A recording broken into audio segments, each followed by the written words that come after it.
Bate-papo das 6. Oferecimento Uniscan, diagnóstico por imagem. Rio Doce Radiologia. Unicor.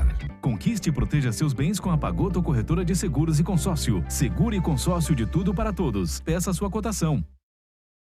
Medicina de primeiro monte em Linhares é na Unicor, um centro avançado de diagnóstico por imagem e fisiologia endovascular, acreditado para tratamento de TAV. Somos especialistas em angioplastias complexas e tratamento do infarto agudo do miocárdio, além de diversos procedimentos de neurointervenção, com equipamentos de última geração e uma equipe altamente qualificada. A Unicor é referência no tratamento de oclusões coronarianas crônicas. Unicor, unidade do coração do Espírito Santo. Sua vida é feita de momentos. Momentos em família, momentos de sonhos, momentos de conquistas, momentos de realizações. E para todos os momentos você pode contar com a Pagoto Corretora de Seguros e Consórcio. Há mais de 25 anos, parceira das melhores operadoras de seguro e consórcio do país. Pagoto Corretora de Seguros e Consórcio. Seguro e consórcio de tudo para todos. Centro Linhares. Ligue 3371-2000 e peça a sua cotação.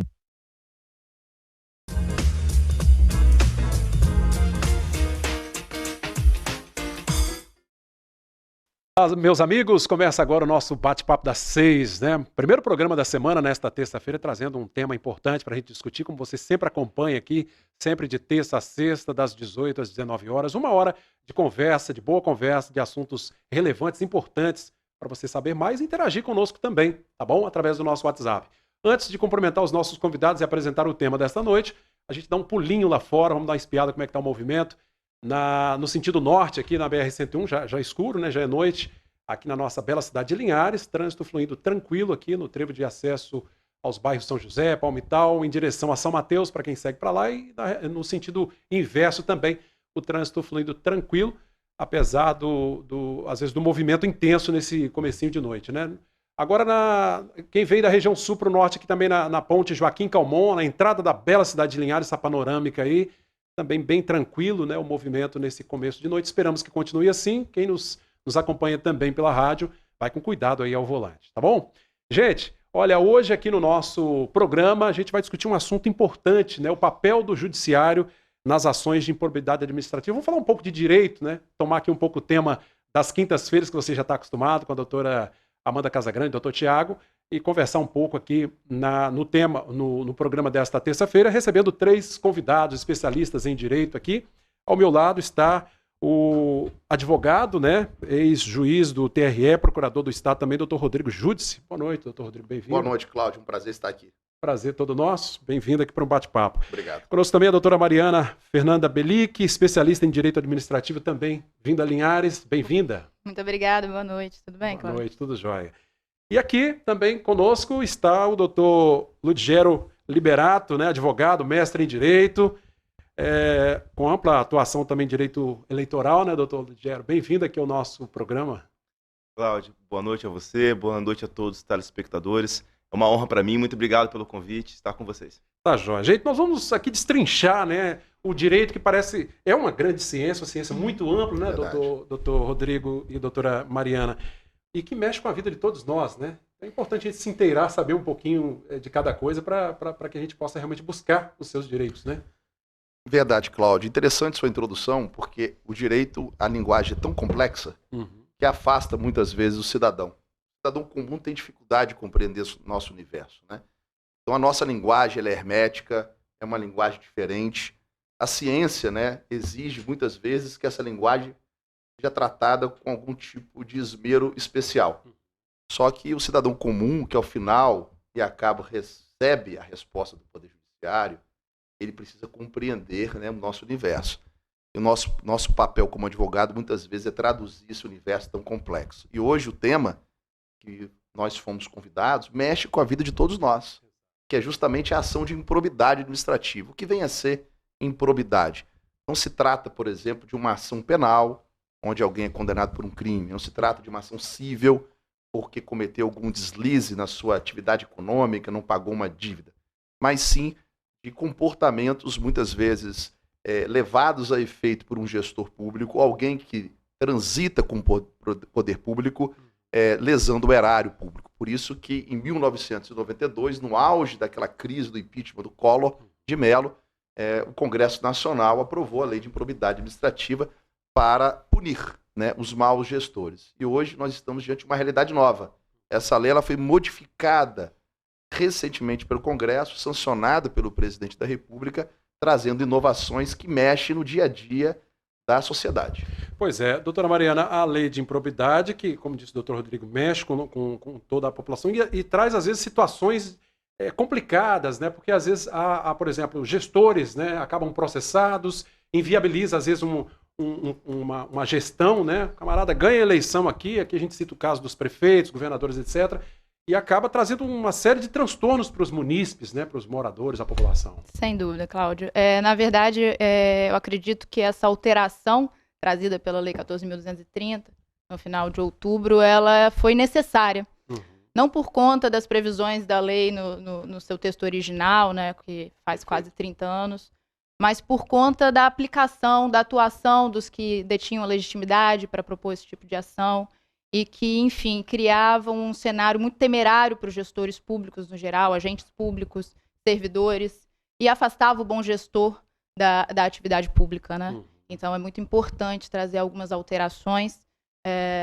Acho que a gente vai tratar aqui essa noite alterações importantes relacionadas ao que a gente chama de elemento volitivo nas ações de improbidade, como o doutor Rodrigo muito bem explicou. As ações de improbidade elas não são só uma ação que trata de ilícito em si, mas de um ilícito praticado por um agente público nessa condição, na função pública, e pautado num elemento subjetivo, que agora há de ser o dolo específico. Tá joia. Doutor Lugero, a lei que vai estar ano que vem completa 30 anos, né? Pouco a pouco ela foi sendo atualizada, mas ainda assim tinha muita coisa ali para ser aparada, muita aresta para ser aparada, né? Cláudio, acho que a sua fala inicial foi uma fala muito perfeita. Ao nos lembrar que o direito é um fenômeno eminentemente social.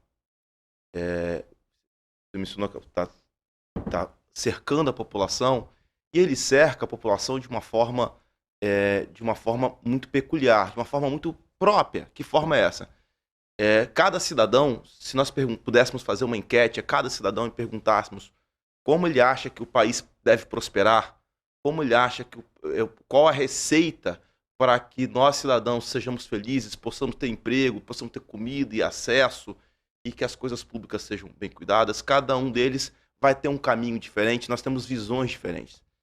E o direito traz para o Congresso Nacional uma missão dupla. Qual é a missão dupla?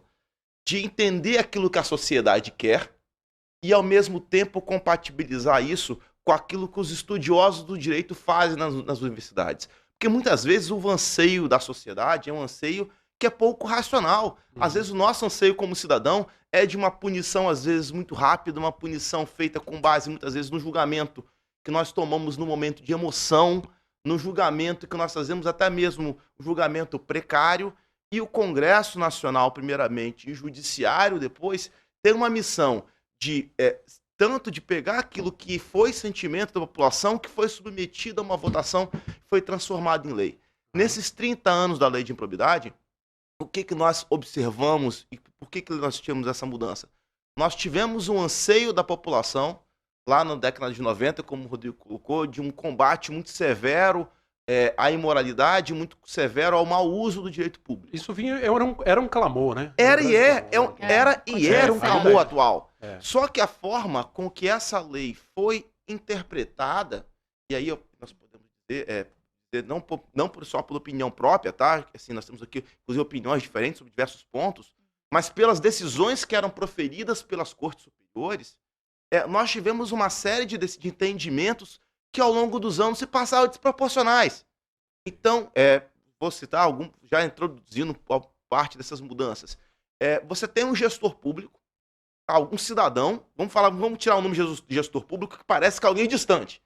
Parece que é alguém distante. Vamos imaginar você, o cidadão comum, que de algum momento recebeu o convite para tomar a frente na sociedade e administrar uma área do seu conhecimento, ser um secretário de educação, ser um subsecretário de serviços, de transporte e contribuir com o poder público. E, de repente, muitas vezes, tinha uma interpretação sobre como deveria ser é feita a legislação e muitas vezes de como deveria ser uma contratação. E muitos casos, vejam, eu não estou reduzindo a isso, tá? Há muitos casos no judiciário em que há danos comprovados, há enriquecimentos ilícitos de agentes públicos. Nós não estamos discutindo esses casos aqui, mas houve diversas ações em que interpretações, dúvidas sobre interpretações sobre como se deveria ser feita uma contratação ou não, levaram com que esses servidores públicos, com uma simples ajuizamento de uma ação, veja, não é sentença, é a propositura de uma ação, uma decisão judicial, ficasse com o seu patrimônio inteiramente bloqueado, respondesse por anos, tivesse seu nome estampado em todas as manchetes, porque a população quer saber disso, Exato. fosse taxado muitas vezes de criminoso, porque a palavra ímprobo, na cabeça da gente, cidadão, da população, leva a ideia de corrupto. Tivesse um julgamento desse e depois de 5, 10, 20 Foi anos... inocentado, Foi arquivado o inocentado, processo. arquivado, ele ficou com um prejuízo patrimonial. Então, O dano à reputação. um dano à reputação. Esse cenário, que foi repetido inúmeras vezes, começou a afastar da vida pública muitos cidadãos, a ponto de você, além de ter, em especial nos municípios pequenos, tá? Em que a prefeitura não tem dinheiro para bons salários, além de ter dificuldade de trazer bons profissionais do mercado privado para o salário ser menor, esse profissional ainda vem com receio. Eu vou assumir um cargo para quê? Para tomar uma ação de improbidade, Perder meu patrimônio, ficar com meu patrimônio bloqueado, ter que gastar dinheiro com advogado e passar 5, 10 anos com todo mundo achincalhando meu nome em nome da minha família. Então ele acaba, muitas vezes, fugindo de algo que seria bom, que seria aceitar um papel maior de responsabilidade. Então a lei, o contexto que originou essas mudanças é esse. Nem todas as mudanças talvez tenham sido perfeitas, e nunca haverá uma lei perfeita, mas o contexto nesses anos que startou, fez o Congresso a voltar a fazer uma reflexão sobre isso, foi esse cenário que eu tentei traçar. Doutor Rodrigo, dá uma equilibrada, né? Porque a lei ela tinha um peso muito grande e trazia todas esses inconvenientes. Né? Concordo, o doutor Ludigério foi muito preciso. A lei anterior, na verdade, é a mesma lei, né? Ela foi reformada, né? Ou seja, a estrutura normativa do diploma original, de 1992, exigia basicamente a mera culpa.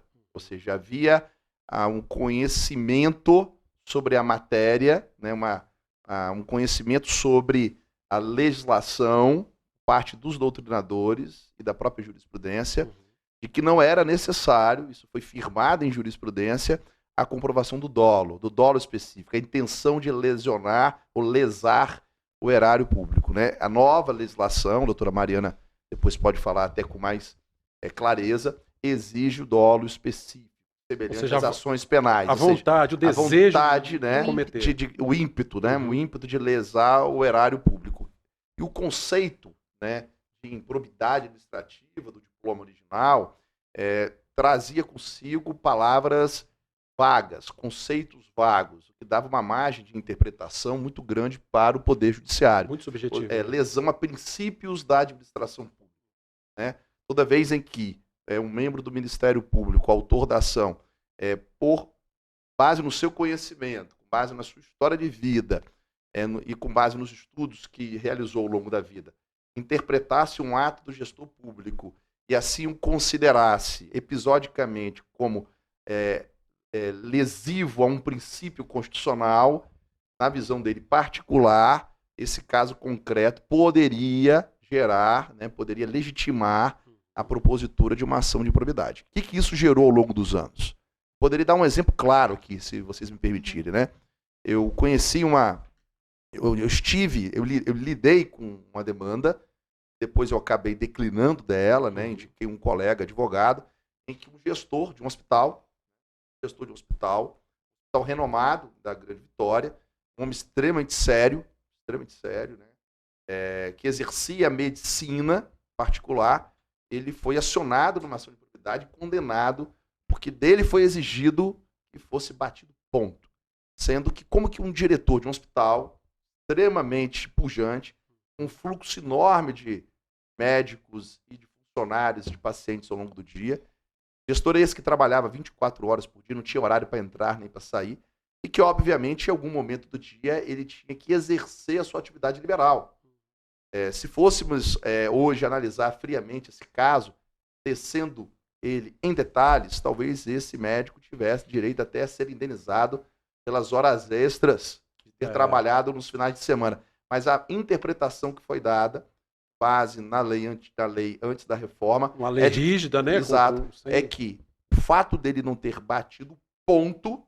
Já era suficiente. Já era suficiente para ser considerado uma atitude improba e, consequentemente, uma lesão erária. Hoje, diante da nova lei, os casos estão tipificados no artigo 9º e no artigo 10 da lei, né, que estabelece quais são as hipóteses concretas em que pode configurar improbidade administrativa. Então, voltando à sua pergunta, né, ou seja, eu acho, né, que a lei hoje traz a possibilidade de analisarmos com mais cautela essas condutas, mais esmero os casos concretos, para que eventuais justiças, como as que o doutor Ludigero mencionou, não sejam mais cometidas. Aqui não é um salvo-conduto, veja bem, a lei não é um salvo-conduto, não é um permissivo legal, pelo contrário, a lei é muito dura, ela é severa. Se analisarmos o artigo 9º e o artigo 10, as condutas tipificadas são condutas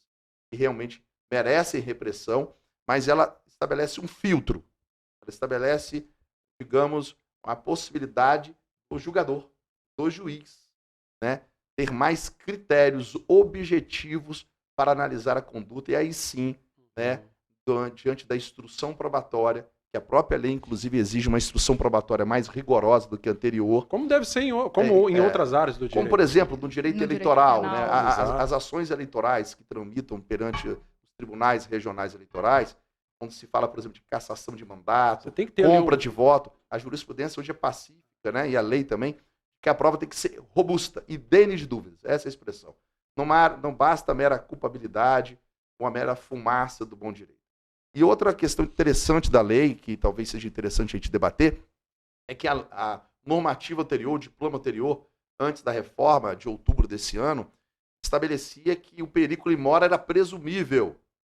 Então, já a proposta ação era muito comum, decisões como a que o doutor Ludigero falou, de bloqueio de bens. Vamos traduzir para quem está em casa. Perigo in mora, é a demora do... Exatamente. O perigo da demora. Ou seja, a possibilidade, né, de uma ação judicial dessa demorar anos, subtende-se que se eu não bloquear aquele patrimônio agora, inviabilizar o uso de determinado bem móvel, pode se perder, ou de bem móvel, ele pode perecer, ele pode ser extraviado, pode ser vendido, e, consequentemente, não garantir o ressarcimento ao erário. Hoje, a lei é muito mais rigorosa, exigindo que esse perigo in mora seja efetivamente comprovado, não meramente implícito, subjetivo, como era na lei anterior. Rodrigo, se você me permite, até para dar um exemplo, traduzir isso que o Rodrigo falou, é importante dar um exemplo ao nosso telespectador. Imagine, a situação comum era o seguinte: ajuizou, Cláudio, vou usar você como exemplo, Cláudio, ajuizou a ação de improbidade contra o Cláudio. O Cláudio está dizendo que você tomou uma decisão errada como administrador, Cláudio. Olha, você fez uma contratação, o Ministério Público entendeu que você tinha que ter esperado fazer um novo pregão, a população estava lá esperando o lixo, a água. Você falou, não, fiz esse, não compareceu ninguém, vou fazer uma dispensa que a população está me cobrando. Escolheu a modalidade errada. Escolheu a modalidade errada. Ou dispensou a modalidade. Foi ajuizada a ação contra você, Cláudio. Exemplo, nossa, que fictício. Sim. O Ministério Público fala o seguinte: olha, eu quero que ele seja condenado nas multas, uma condenação em multas, em salários mínimos, os vencimentos dele, e essa multa, digamos, calculada no futuro, pode chegar a 100 salários mínimos. Hoje seria 100 mil reais. E o entendimento anterior permitiu o seguinte: olha, já numa hora de ajuizar a ação, antes de te ouvir, antes da sua defesa, antes de ouvir testemunha, antes de uma sentença, você poderia ter o seu patrimônio bloqueado nesse valor inteiro. Hoje, o que a lei mudou é dizendo que, para que o juiz determine o bloqueio do seu bem, o Ministério Público comprove, olha, ele está tentando tirar um bem do nome dele. Ele está tentando dilapidar o patrimônio. Isso. Ele está tentando tirar tudo para que, se for condenado, não sobre nada para pagar. Se isso acontecer, vai ter o bem bloqueado? Patrimônio? Vai. Se tiver um indicativo de que isso possa estar acontecendo, vai. Agora, o que acontecia antes era uma presunção de que todo mundo que começava a responder um processo iria dilapidar o patrimônio. Ou seja, uma presunção, antes de ter um processo, de que a pessoa iria adotar um comportamento contrário ao direito. Então é muito importante, acho que esse exemplo que o doutor Rodrigo botou, assim, médico, né?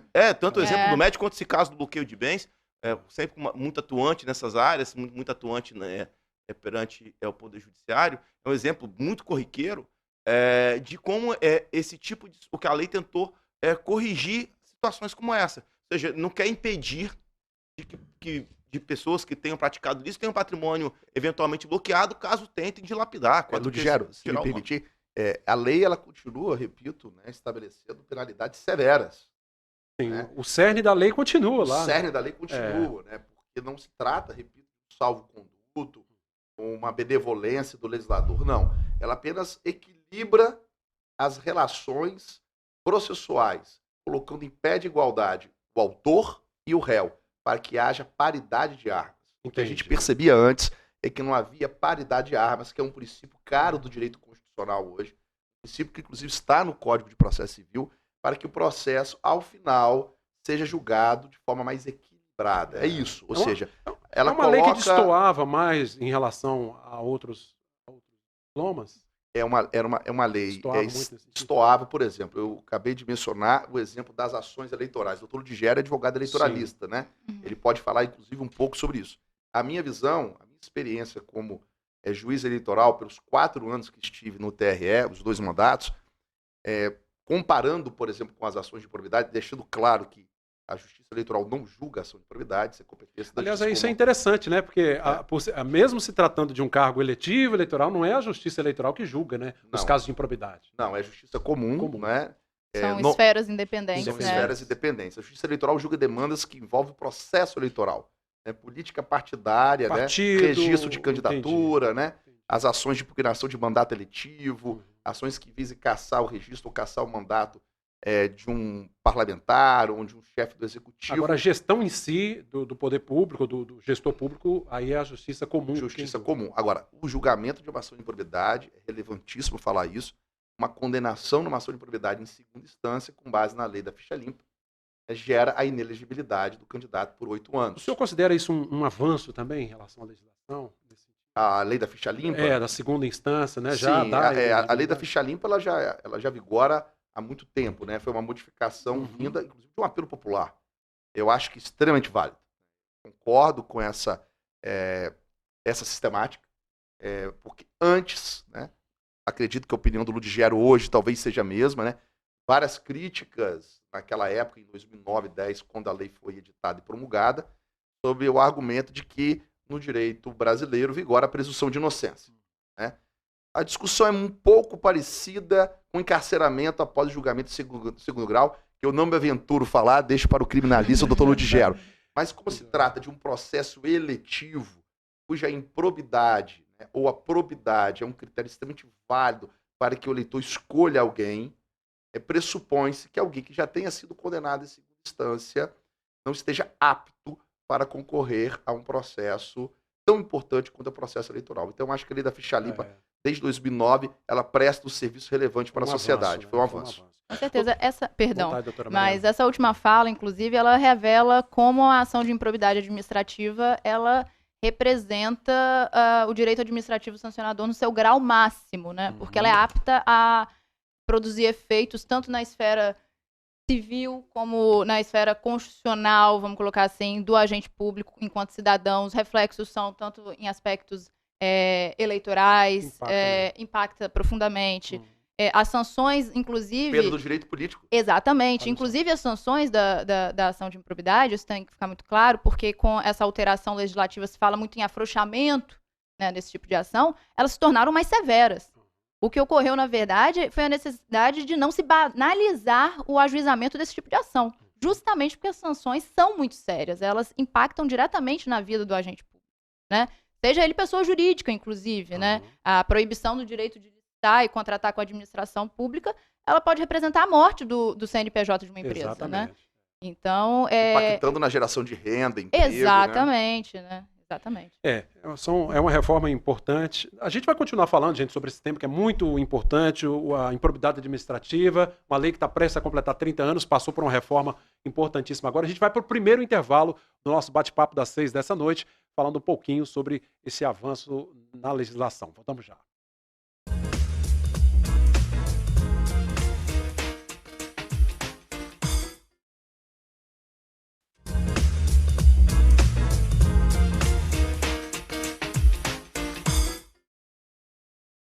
Meus amigos, de volta com o nosso segundo bloco do Bate-Papo das 6, hoje falando sobre a alteração, né, as mudanças na lei de improbidade administrativa, uma atualização desse diploma legal tão importante, né, para o bom andamento da gestão pública aqui no Brasil.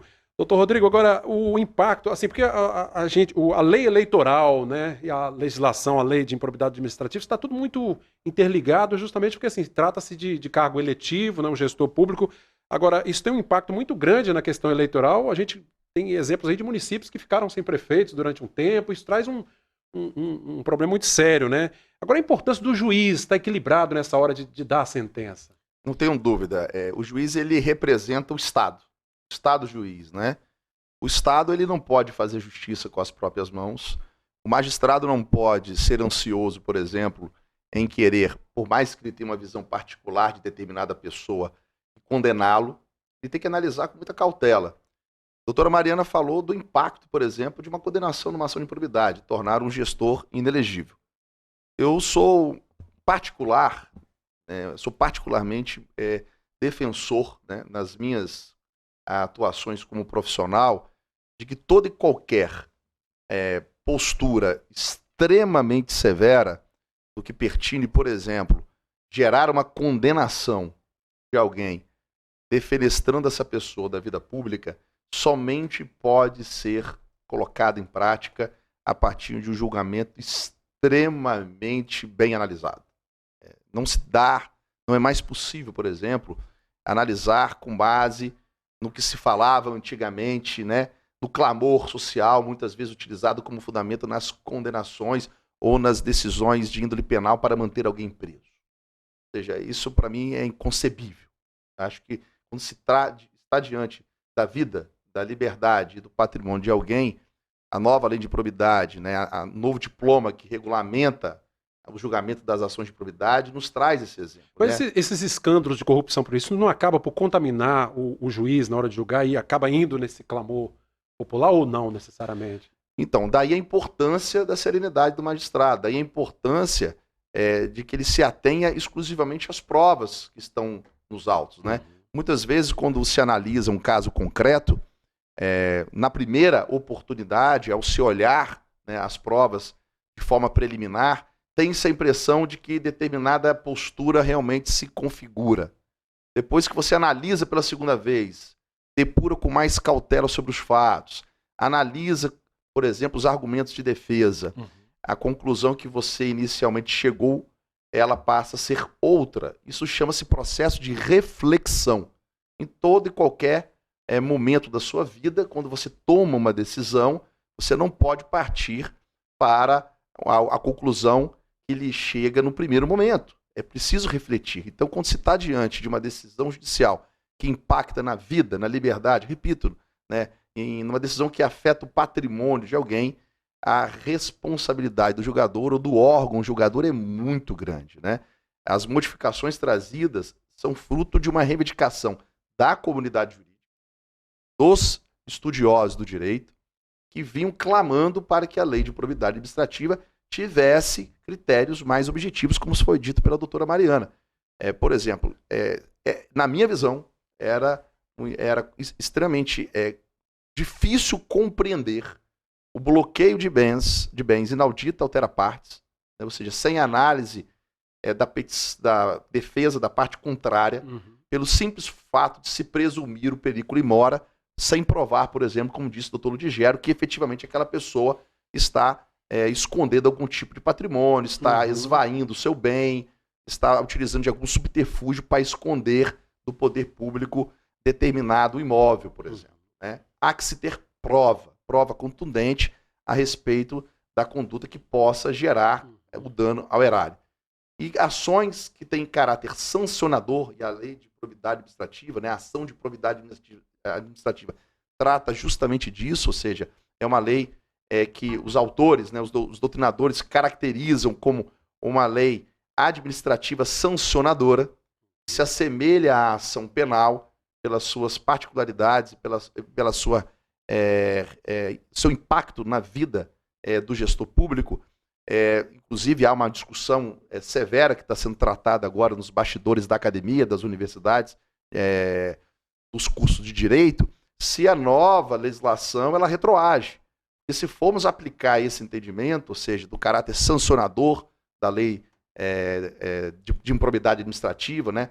Se formos levar ao pé da letra, por exemplo, a sua natureza, talvez, né, há que se reconhecer que algumas condutas tipificadas agora no artigo 9º e 10º, artigo 9º, 10º e 11º, que não estavam tipificadas antes, atinjam as ações de improbidade que já estavam em curso, beneficiando o agente público que foi processado, né, que responde a uma ação de improbidade. Isso é uma discussão que merece ainda reflexão, depois a doutora Mariana pode falar um pouco disso, mas voltando à sua pergunta, ou seja, o reflexo dessas condenações é tão severo que exige do julgador muito equilíbrio, muito bom senso, muita parcimônia, a exemplo do que eu mencionei, da jurisprudência consolidada, por exemplo, da Justiça Eleitoral, Tribunal Superior Eleitoral, que em processo, por exemplo, de compra de votos, captação ilícita de sufrágio, fazendo um paralelo, somente a prova robusta e idênea de dúvidas. Tem que estar bem lastreado. Bem lastreado.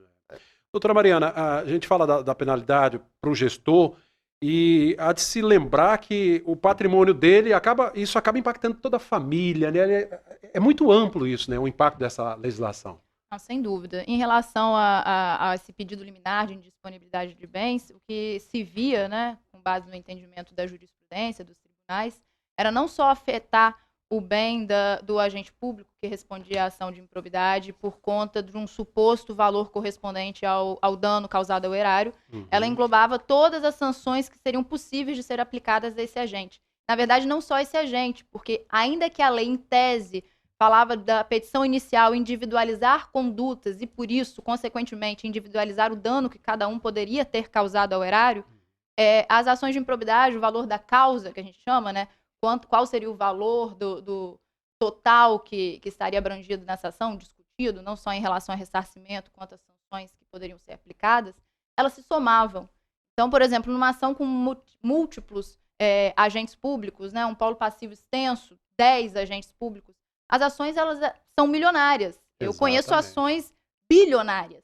E aí, quando é deferida uma medida liminar de indisponibilidade de bens, muitas vezes não há individualização da extensão dessa medida. Ou seja, aplica uma regra para todo o patrimônio. Mundo, né? Aplica-se uma regra para todos, como se todos tivessem praticados sem o ato. Sem saber individualizar o quanto cada um teria, em tese, contribuído para a prática desse ato de Agora é interessante, doutor Ludiara, que assim, pelo menos eu não vejo, não é divulgado o efeito inverso, né? O gestor que é inocentado e depois é ressarcido, porque é um prejuízo enorme para a sua imagem, para a sua... Esse fator da nossa sociedade, né? A gente acabou retornando, não digo sociedade, não digo Brasil, né? Há um interesse maior da população, de modo geral, pelas decisões que apuram o ilícito. Você vê que, por exemplo, eu que sempre gostei muito do eleitoral e do criminal, matérias nas quais me especializei, são matérias que sempre tem muito clamor, sobretudo quando os fatos são recentes. A decisão judicial, sobretudo quando absolutória, ela tende a chamar menos atenção mesmo. A população ela volta os olhos em menor intensidade.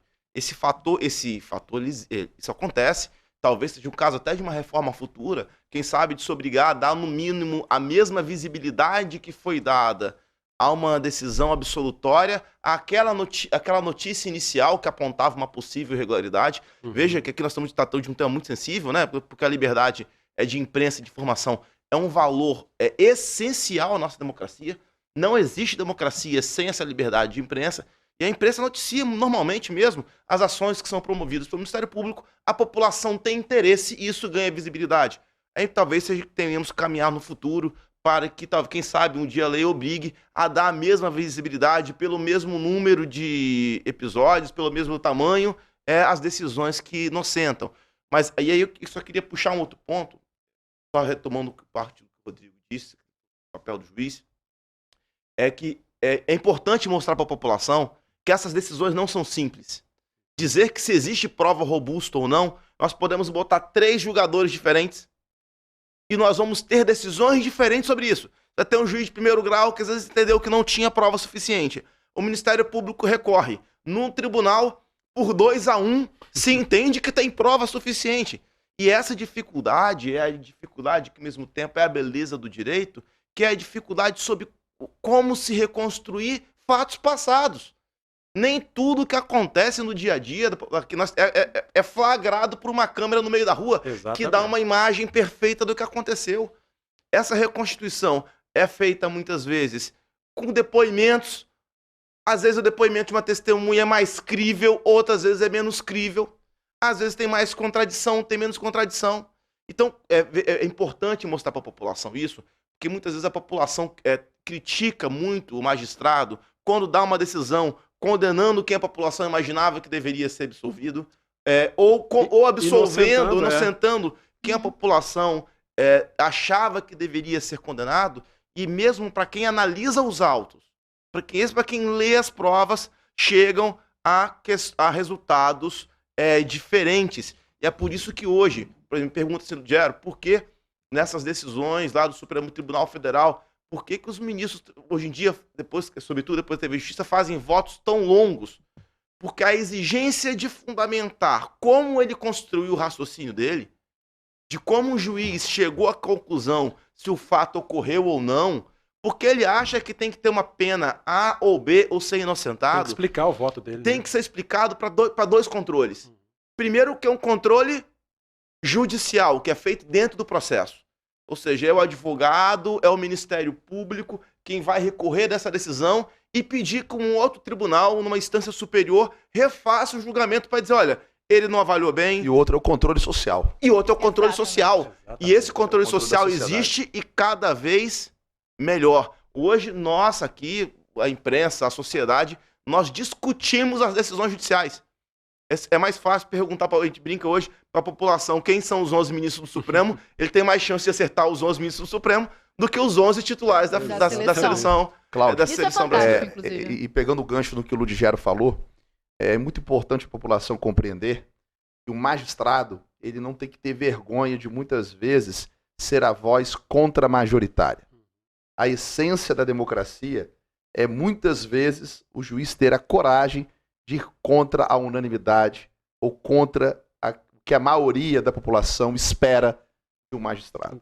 Porque a independência dele é justamente poder sentenciar ou decidir, muitas vezes, contra o clamor da sociedade. Porque se o magistrado se apegar, principalmente na área penal, ao que a população imagina, com certeza ele vai cometer equívocos e há um grande risco dele fazer injustiça. Não tenho dúvida. Aliás, exemplos a gente tem aí, infelizmente, né? Não se pode ir pelo clamor popular somente, né, gente? Vamos para um rápido intervalo, né? Mais um intervalo rapidinho do nosso bate-papo das 6. Daqui a pouco quero falar um pouquinho também com o doutor Rodrigo, um pouco sobre as novas regras da lei eleitoral. Importante, mexe, né? A cada eleição, a cada processo eleitoral tem uma mudança. Vamos falar um pouquinho sobre este assunto no nosso último bloco. Voltamos já.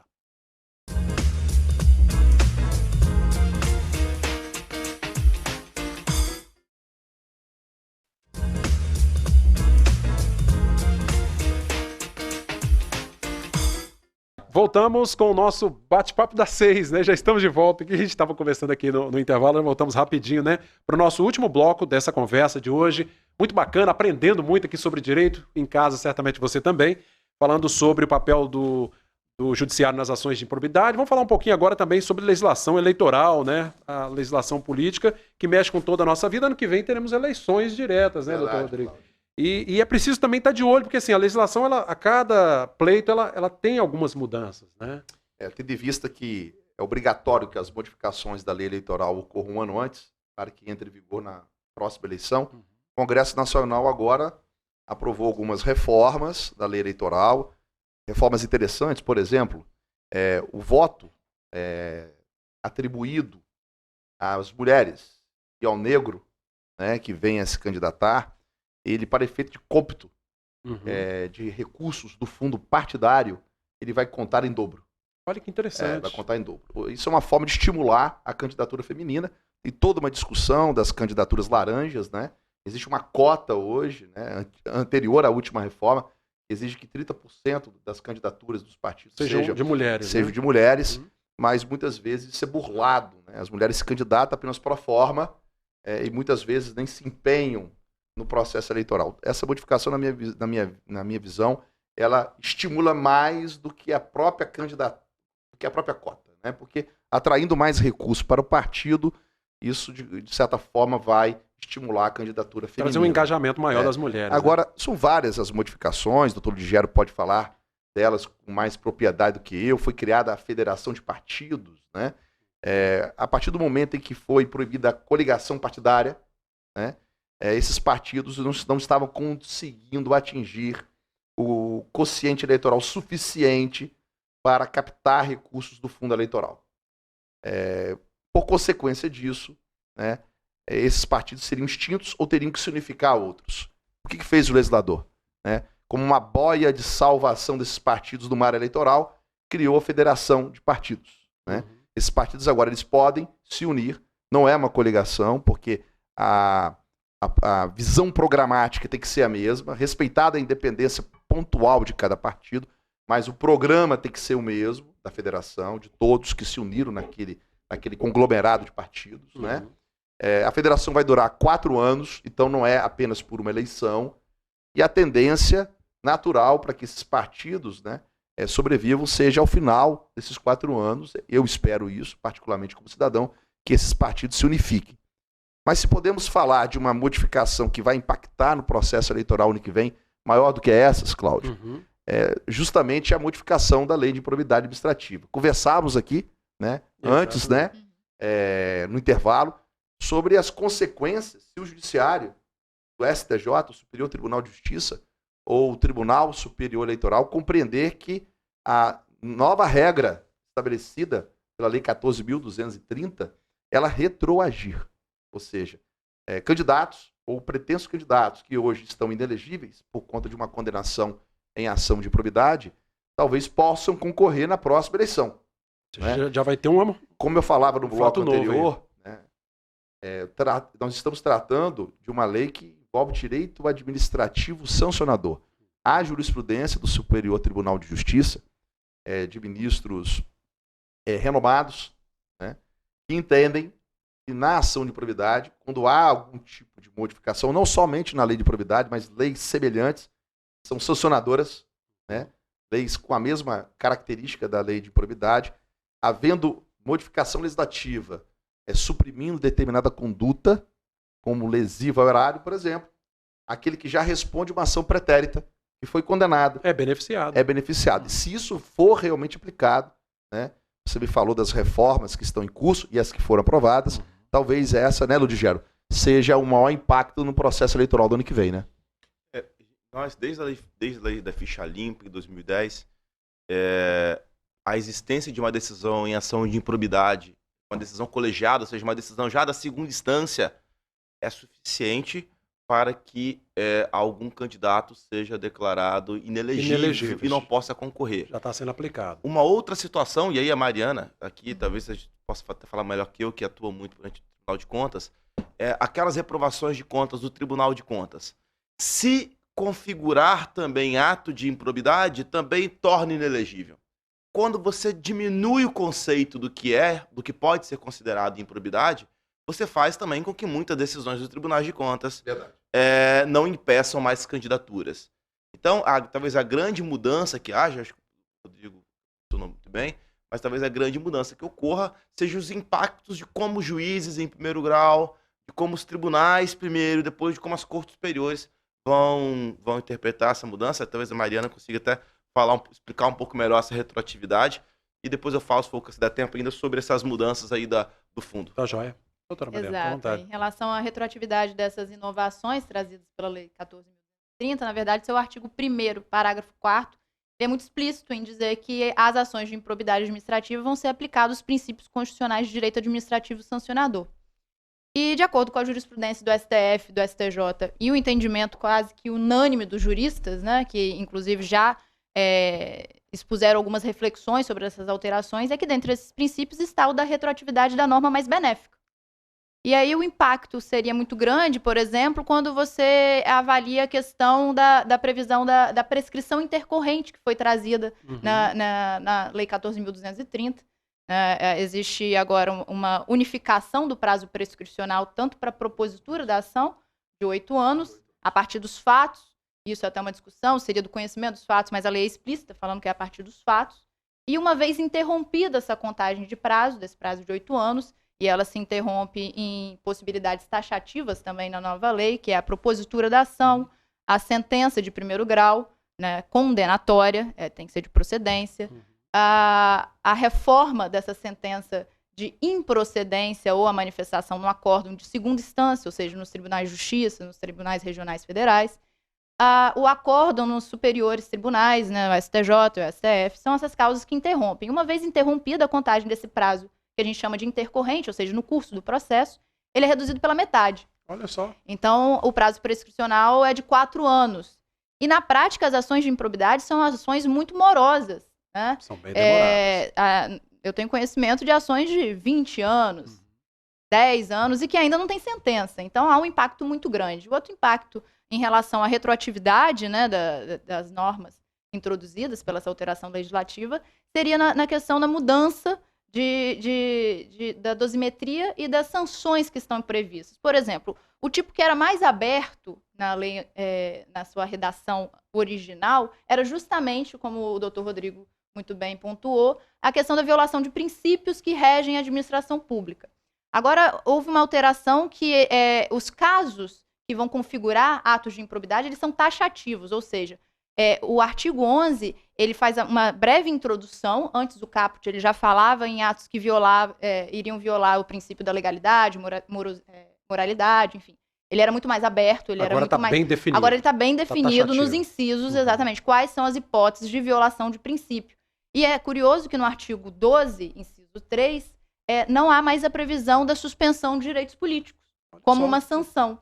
Então, isso com certeza irá impactar, uma vez consolidado nos tribunais, essa aplicação retroativa. Inclusive, nesses últimos 10 dias, nós já temos conhecimento de intimações tanto de juízes em primeira instância, como em segunda instância e do STJ, para que as partes, né, tanto os réus como o Ministério Público, se manifeste sobre a aplicação imediata das normas que a gente fala que são de direito processual e retroativa das normas de direito material. Olha aí, um avanço na legislação. Infelizmente, nosso tempo está acabando, mas eu quero agradecer aqui por essa aula de direito, né? Direito administrativo, direito eleitoral, com o doutor Rodrigo Judes. Obrigado, doutor, pela presença. Tá? Nós que agradecemos, é uma oportunidade sempre importante, né, trazer para a população esclarecimentos a respeito de uma lei que impacta na vida de todos nós, vida política, partidária, na vida cotidiana, né, de todos nós. Exatamente. Doutora Mariana, muito obrigado pela presença, pelas explicações, tá? Eu que agradeço o convite, foi um ótimo bate-papo. Que conversa muito boa, obrigada. Né? Doutor Lugero, obrigado aí pela presença mais uma vez, tá? Eu que agradeço a você, Cláudia, a TV Sim, aos telespectadores, pela audiência e pela oportunidade de discutir temas tão importantes para toda a sociedade. Sem dúvida. A gente já caminha para um novo pleito, a gente falou aqui de eleição no ano que vem, os advogados precisam estar atentos para assessorar seus candidatos, né, potenciais candidatos, para que realmente não tenha problemas aí com a legislação. A legislação vai avançando, o direito é vivo, né, está sempre em mudança. Gente, o nosso bate-papo está terminando aqui, mas você pode rever esse programa nesta quarta-feira pela manhã. Tem reprise também no domingo à tarde, a partir das 15 horas. E, claro, nas redes sociais, seguindo a gente no Instagram, no Facebook, no nosso canal no YouTube. É só digitar TV Sim Oficial, procurar lá se inscrever e ser notificado também das nossas notícias. Por hoje é só. Rede Sim de televisão, esta é da Terra.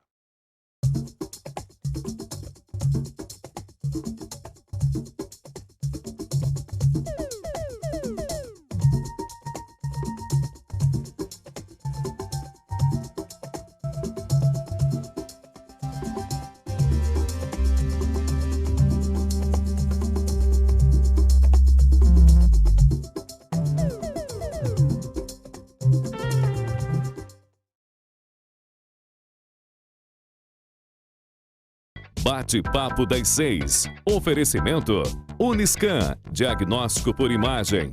Rio Doce Radiologia. Unicor. Conquiste e proteja seus bens com a Pagoto Corretora de Seguros e Consórcio. Seguro e consórcio de tudo para todos. Peça sua cotação. Medicina de primeiro monte em Linhares é na Unicor, um centro avançado de diagnóstico por imagem e fisiologia endovascular, acreditado para tratamento de TAV. Somos especialistas em angioplastias complexas e tratamento do infarto agudo do miocárdio, além de diversos procedimentos de neurointervenção, com equipamentos de última geração e uma equipe altamente qualificada. A Unicor é referência no tratamento de oclusões coronarianas crônicas. Unicor, unidade do coração do Espírito Santo. Sua vida é feita de momentos. Momentos em família, momentos de sonhos, momentos de conquistas, momentos de realizações. E para todos os momentos você pode contar com a Pagoto Corretora de Seguros e Consórcio. Há mais de 25 anos, parceira das melhores operadoras de seguro e consórcio do país. Pagoto Corretora de Seguros e Consórcio. Seguro e consórcio de tudo para todos. Centro Linhares. Ligue 3371-2000 e peça a sua cotação.